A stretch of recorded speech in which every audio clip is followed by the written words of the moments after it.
Hi there, welcome to the Jason Landry missing person case of a college student that was from Texas and on the way back from somewhere, yet never seen again. What happened to the individual? What happened on their trip back? Well, we're going to try and understand the case today. I'm going to look at an article, read up, see what the key information is, look at the flyer, and if possible, last seen location. I can apply it to the maps so we get a visual sense of the area. This video, shout out credit to Watcher of Crazy, a fellow viewer on this channel, a long time viewer, that has given a video suggestion, this case. Let's take a look at it right now and see what it's all about. The title of this article reads, as it's one of the latest ones, Missing Since 2020, Jason Landry's Case Revisited by Robin Bradshaw.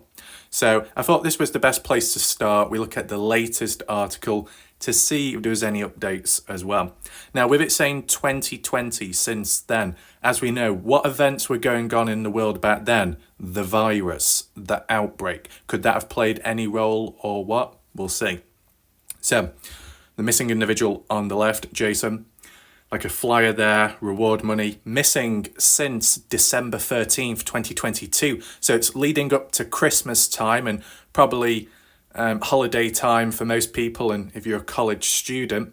So on the way back from somewhere, getting ready for Christmas, and something unfortunately happened to him. Reward money, $20,000, a fair amount. Saying, know something? Call Texas Attorney General. There's a phone number. Last known locations, San Marcos, Luling, Texas. Call anonymously. There's a phone number. And yet, since 2020, years on, there's not been a resolve. Now, as for the details here, it's very limited, but we can still apply it to the maps. Texas college student Jason Landry has been a missing person since December 13th, 2020. The news this week of Caleb Harris, 21, a missing white male Texas college student, sparked a reader to reach out to highlight a missing person cold case from 2020. Also white, also male of the same age, and a Texas college student named Jason Landry. Right, so we've got Caleb Harris, 21, who's missing, but in the past you got Jason Landry. And what do they share in common? They're both males and they're both white. So is this article trying to hint at the possibility that a certain group target victim are being, targeted and attacked or kidnapped, something like that? I wonder. It's just the way how it's worded. December 2023 marked the third anniversary since Landry went missing. The Texas Attorney General, Ken Paxton, issued a statement on the cold case, stating that in November 2023, multiple agencies met and reviewed the evidence. It says here, in quotes, the panel thoroughly examined all parts of the case and concluded that all credible leads and investigative steps have been thoroughly pursued up to this point. A portion of the statement read, we consider this matter an ongoing and active investigation and encourage anyone with credible information about the case to contact the unit on Texas Attorney General TIP's website. Scroll down. I think this gives a backstory now. Attending college at Texas State University, Jason Landry was driving to Missouri City, an area near Houston, for Christmas break.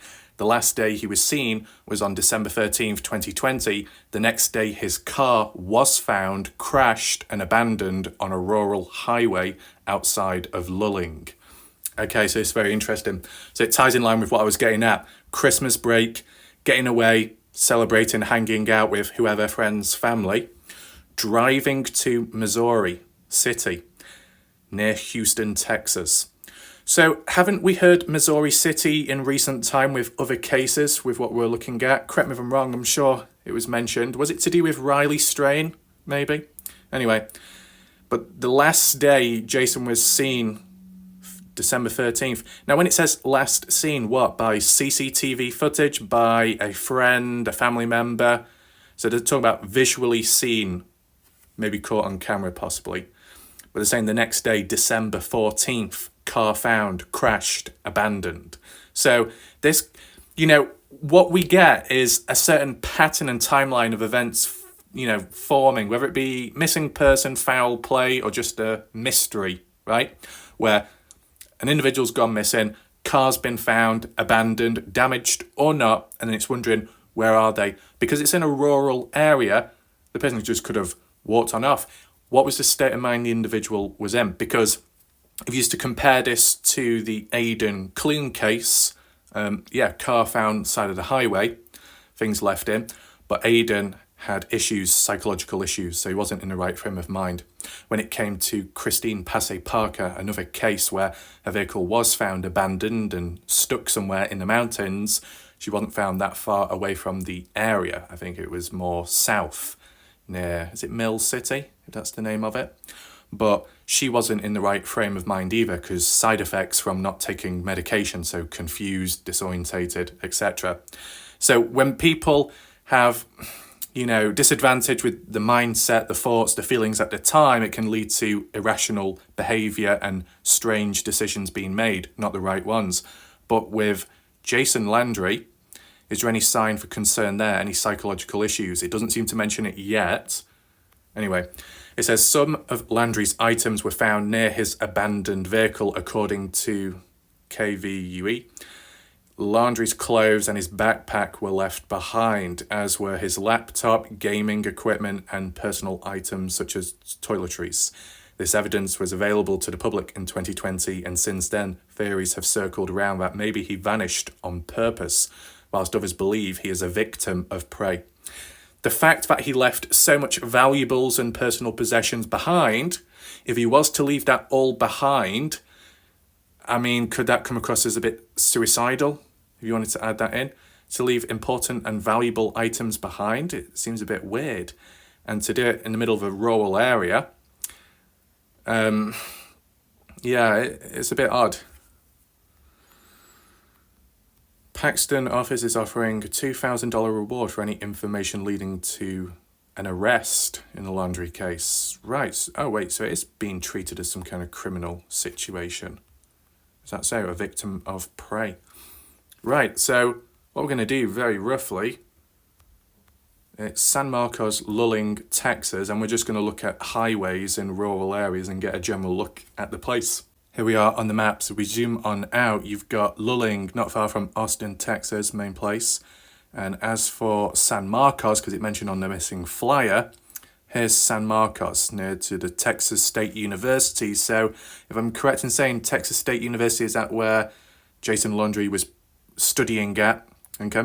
So there's a bit of distance between the different areas, but obviously further out, more rural. And as you see highlighted here, Lulling. It did say he was last seen on 13th of December outside of Lulling on a nearby highway in a rural area. And the day after, his vehicle found abandoned. His laptop, his gaming stuff, his equipment, items, backpack, all found in his vehicle, left behind, and his vehicle crashed. Yeah, that really doesn't seem right, okay? If the vehicle was just left as it was and all the items were missing, then you could say the person took off on foot for whatever reason. Maybe because they wanted to. They wanted to get away. They wanted to start a new life. But when items are left behind, personal items, it does make you think, what is going on, right?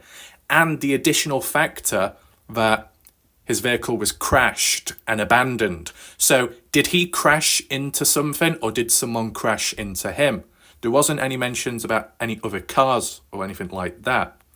So what frame of mind was he in at the time? Does he have any previous issues or psychological issues in the past which could have led to a relapse or side effects on that day, which then led to poor decision making, such as possibly crashing and then being dazed or not in the right frame of mind from the crash and then exiting the vehicle? It didn't mention anything about whether the vehicle was locked or unlocked, or whether the keys were still there or not, so that's unfortunate. But you've got Lulling here, okay? Near to Lulling. Now, okay, a bit of a community, quite a few buildings, places of living. It is rural farmland too. You've got a highway by the side. If you look at the red border outline of Lulling, the highway, for most part of it, is on the outside of it. So I'm guessing somewhere down here, right? Either that way, going down, or over that way. Over this way would be closer to San Marcos. Well, San Marcos is over here, right? But going on the highway this way, does it link on? I guess so. Come down the highway here, take a right turn if possible, go down to Geronimo, all the way down this dirt road. Well, no, it's not a dirt road, is it? It's a normal road. I've been looking at too many desert maps, and then San Marcos over there. So I don't know why it gave the description of San Marcos / Lulling. Does that mean in between the two places? Or does it mean he was on the way to San Marcos? I mean, there is a highway here, which is in between San Marcos and Lulling, and it's on the outside, and it is closer to farmland and vegetation, as you can see, very open. Yeah, it's interesting how it says a highway, not a country road, not a simple dirt road, but an actual highway. And, you know, with a highway, a volume of traffic, cameras as well, possibly. Maybe that's what was meant by last seen caught on camera going down the highway, similar to, I think, the Aidan Clune case. Now, let's just take a look at Lulling, first of all. I don't know what will show up, but so you get an idea of the location if you've never seen it before, whether it actually shows the highways or not, or just the actual area. If you can relate to anything, or if you've seen any of these locations, we can share your thoughts and experiences. But I'm sure, you know, population-wise, it's not the highest, but it's not the lowest, as we've seen in other places, in desert areas like Lucin, Utah. Right, I think that'll do there. Don't really give much. But if we go to one of the highways, if possible, such as down here, there was no coordinates given, so, you know. But when you get an area like this, it will look similar all the way down for many miles. Very grassy, quite open. I mean, it's not, is this really a highway, or is this the side of the highway? Is the highway just there? This could be like a slip road, a road going off, driving off from the highway. Yeah, that's the case. Road narrows ahead, speed limit. So, very flat the ground, at least in this area. Lots of vegetation, key factor, you know, examples, all those trees, dense vegetation. But you also got to take in mind, December 13th, 2020. I mean, in 2020, probably not as busy out and about just because of lockdown. I don't know what the rules were like in all other countries out there, but, you know. But then again, you could say it could be a bit busy around December time, because if students and other people are on their way back from work or college, school, you know, the roads could be a bit busy there. People on the way back to meet up with families, friends before Christmas time in the build-up of it. So there is that. And, you know, as usual, around Christmas time in the build-up, there's always some kind of tragedy going on in the background, whether it be people in a rush somewhere and then crash a car, or you get a drunk idiot that ends up crashing into a family car. And why am I applying this here? Well, it just so happens that, you know, Jason's car was damaged. Was it a crash or not? I wonder. Did it crash into something? Like a post, a sign? It couldn't have been a sign like that. Probably. Could it have been the barrier here? Crashed? What condition were the items in as well? But, you know, this area as example, especially December time, you're not going to get as much vegetation. The leaves, plants are going to die down. Vegetation will die down, which basically means more visibility. With more visibility, if a body was somewhere down there, right, it'd be easier to see and find. But, you know, we'll just look at one other highway, okay? Because I want to give you my thoughts on the situation. As you see here, I don't know, I think that looks like a bit of a nature walk, to be honest. You got all the trees, but then you got some like dirt roads, so can we get here possibly? Is this classified? Yeah, it's on the outside. We'll just go here for a second. Just get an idea of what it looks like. So this is actually raised. Whoa, I've never seen that before. Cows or bulls underneath a highway. Interesting. Different. Why is it so raised? Well, the land itself, isn't it? So we're on the wrong side of the road. I'm about to get hit by a truck. Best move out the way. But look over there. Look how, you know, you got farmland, you might have private land, but it's very open. Very open. So if you stumbled off into the distance for whatever reason, injured or not, surely you would be seen. But if it's in another area, such as over that way, just as an example only, a lot of trees, thicker vegetation, dense bushes, The more bushes, the more coverage, concealment of a body. Now, in the investigation, was any drones used? Any horseback? The article, what we did read, was very limited, but of course we can always look back and revisit this case. Those that are currently here watching, whether you're locals in the area, you've heard about the case before, you can always share your thoughts and opinions, and I can always add on in a future video. Look, we've got Lulling, Texas, on the highway. Long row of thick, dense trees, bushes. So I'll give you my thoughts now on the possibilities, what could have happened with the limited knowledge of what I have on this case, first time covering it. If he did crash, because he did, if he crashed into somewhere like here, first of all, we need to know, was there a damage report on what he crashed into? Do we have knowledge on that?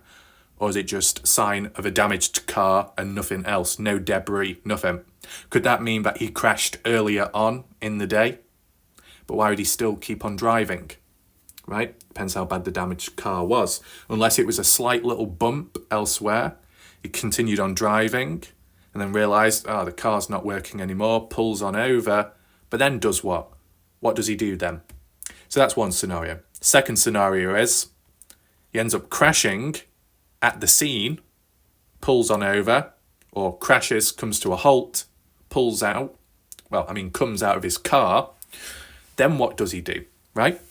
Some people are saying there's foul play involved. So was there another person on the road at the time that run him off? That was a bit of a road rage and it went wrong. But then if someone was taken out, where would he go though?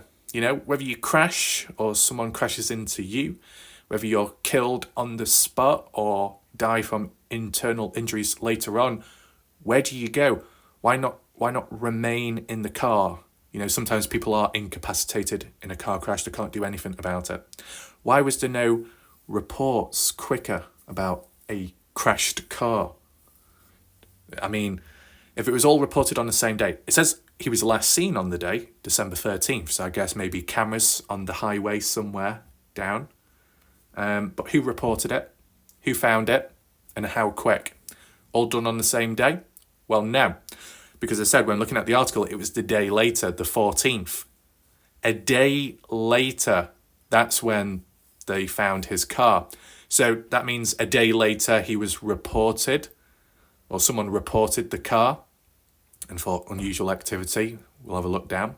So that means he had, half a day or so? Yeah, half a day. Did it give the timestamp of... No, it didn't give the timestamp exactly of when he was down the highway or down a highway. So it could have been in the morning, it could have been afternoon, it could have been evening. Whenever it was, he had a day and a half or half a day to exit his vehicle and then go off somewhere. Walk down the highway? No, surely other people would have seen him. Walk into bushes? It's a bit random, isn't it? On a highway and then you just vanish and disappear just like that. Basing it off the Aidan Clune case, Aidan Clune was parked on a highway, I think near to West Wendover. He got out and he just walked into the desert, down to Cherry Creek Mountains or so, because that's where his footsteps led. So there was actual evidence and trails there to show that he went in that direction and he did hike on foot, but he wasn't in the right frame of mind because he had psychological issues. So his decision making was poor. And, you know, if he was healthy, he wouldn't normally do that, right? So with Jason Landry, would Jason do something like that? Did Jason hike? Why would he on the day? But you add in the factor, it's scorched there. It looks like a vehicle's gone into it or flattened it. See, just to think, if anyone knows the exact location, of the scene of the crash, Jason's car, if you can give the coordinates, I can always apply it on the maps and I can actually do a comparison to see if I can find satellite imagery which dates back to around the time of 2020, if possible, and see if there's any clues we can find, okay? But when you add in the factor of a damaged car, there could be a damaged person, right? Depending how it was. Now, as for highways, I'm just looking at highways in general within the area because They did not give a specific name, right?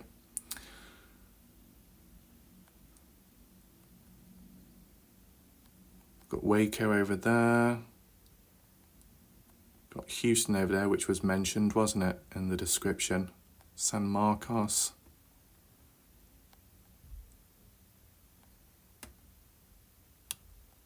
Do we look at highway there? No, because that's within...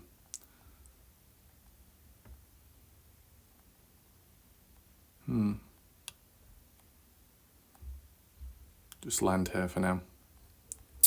As example, over this way, very vast and open, but then in the distance you do have a row of dense vegetation, but at the same time, in certain areas there will be farm land and private land, so anyone with cattle or maintaining land, using tractors on it, surely they would come across a body if that was the case. All depends what highway, whether there's vegetation nearby or not. But what I do want to say is, like a theory, an idea. Let's say he did crash his car into something or someone and he injured himself. Maybe he hit his head on the steering wheel.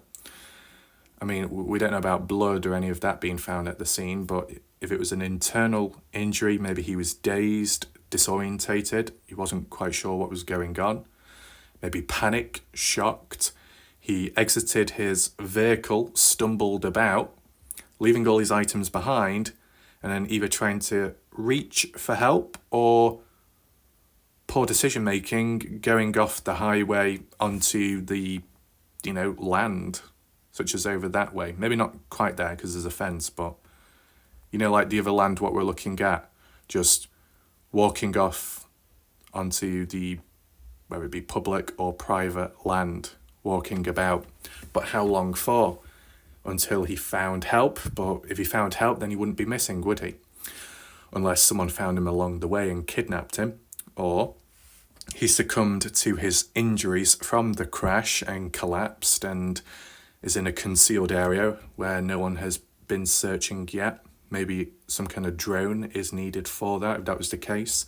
Now, on the basis that, let's say there was some kind of road rage or kidnapping, let's put it like that, we can always look at Caleb, that 21-year-old, another time in a case, if it's within the area roughly of certain proportions. Maybe there's an ongoing pattern with white young males being targeted, if that really was the case. But at this moment, we'll just stick with Jason for now.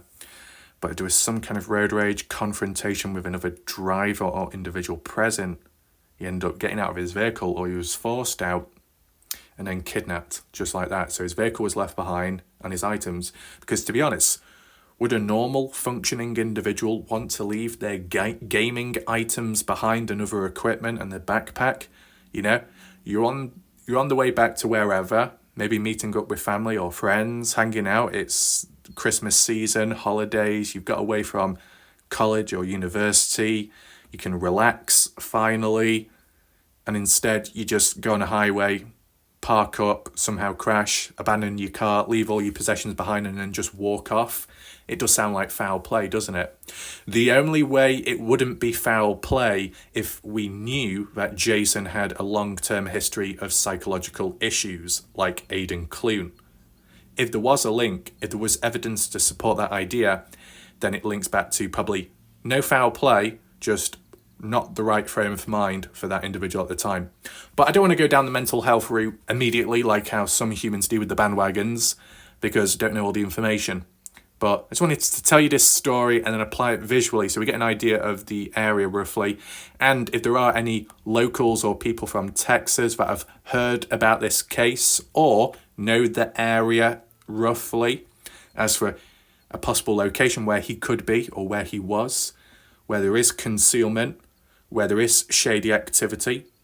If there's anyone from Texas that knows about any kidnappings or any patterns and trends there, it could help in learning about this case. Be sure to leave your comments down below. Shout out to Watcher Crazy once again for recommending this case to look into. It is a cold case. It's still ongoing. Leave your thoughts down below. I would say this is kind of an interesting mystery in my mindset, whether it's foul play, true crime related, or just a mystery. It's quite open-ended. It'd be good if there are some other leads or additional information out there. When there is time, I'll try and have a look. I just wanted to just do like a brief video today, so new people and those not aware of the case learn about it, and if it does spark any interest, intrigue, and the signs to suggest that this is the right case to cover, then I'll try and continue on with it, okay? Because I need a sign. So then I know if it works or not, okay? Hopefully you found this video interesting. Feel free to like, share it, and we'll see what happens next. Goodbye, good night for now.